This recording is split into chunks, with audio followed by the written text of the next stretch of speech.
पलामू प्रमंडल में कम वर्षा की स्थिति को देखते हुए आयुक्त जटाशंकर चौधरी पलामू समाहरणालय सभागार में पलामू प्रमंडल के तीनों जिले पलामू, लातेहार एवं गढ़वा जिले में वर्षा कम होने के कारण उत्पन्न स्थिति की समीक्षा कर रहे हैं। बैठक में आयुक्त के साथ साथ लातेहार उपायुक्त भोर श्री यादव, आयुक्त के सचिव अनिल कुमार, पलामू, गढ़वा एवं लातेहार के डीडीसी अपर समाहर्ता, कृषि पदाधिकारी सहित विभिन्न विभागों के पदाधिकारी उपस्थित है।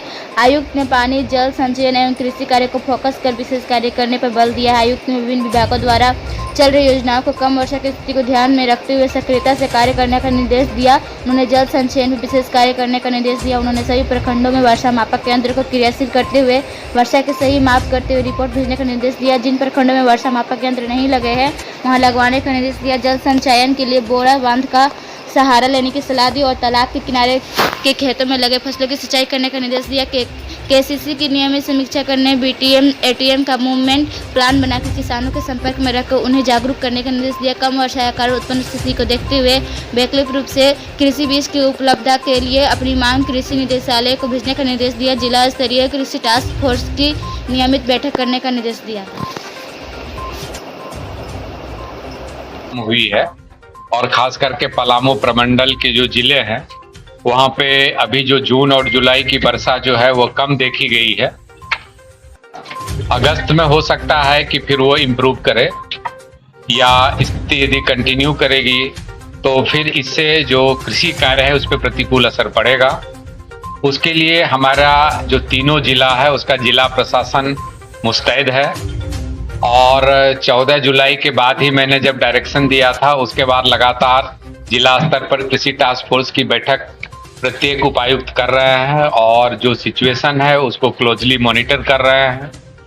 आज की मीटिंग में मैंने जितने भी विभाग हैं जो कृषि के संबंध में कोई काम कर रहे हैं या कर सकते हैं उनको मैंने आज बुलाया था और उस जिले के सभी उप विकास आयुक्त भी थे, उपायुक्त लातेहार भी उपलब्ध है यहाँ पे, और उसके साथ मैंने विस्तृत चर्चा की और अभी तक क्या काम किया गया है उसकी समीक्षा मैंने की।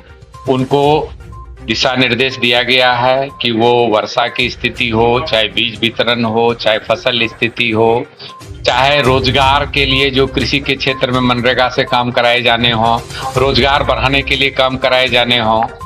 उसके बाद जो JSLPS जो कृषि क्षेत्र में कर रहा है, जोहार प्रोजेक्ट से कर रहा है, कृषि जो सिंचाई विभाग में जो तालाब है उपलब्ध, जो जल संरक्षण है उसमें पानी की क्या स्थिति है उसको रेगुलर मॉनिटर करें। पेयजल की उपलब्धता पे क्या असर पड़ रहा है कम वर्षा होने का, और पशु के पीने की पानी की क्या व्यवस्था हो रही है, चारे की क्या स्थिति है, प्लस जो स्पेशल सेंट्रल असिस्टेंस है उससे हम लोग क्या कर सकते हैं, और एस्पिरेशनल डिस्ट्रिक्ट जहाँ जहाँ है उसमें पैसे से हम लोग क्या कर सकते हैं। इन सभी चीज़ों को हम लोगों ने डिटेल इस पे हम लोगों ने विस्तृत समीक्षा की है और हमने उपायुक्त और उप विकास आयुक्त को ये भार दिया है कि वे प्रत्येक सप्ताह इसकी सूक्ष्म निगरानी करें और जहाँ भी जरूरत हो जिस विभाग से तो उसको संपर्क करके और वो पत्राचार भी करें।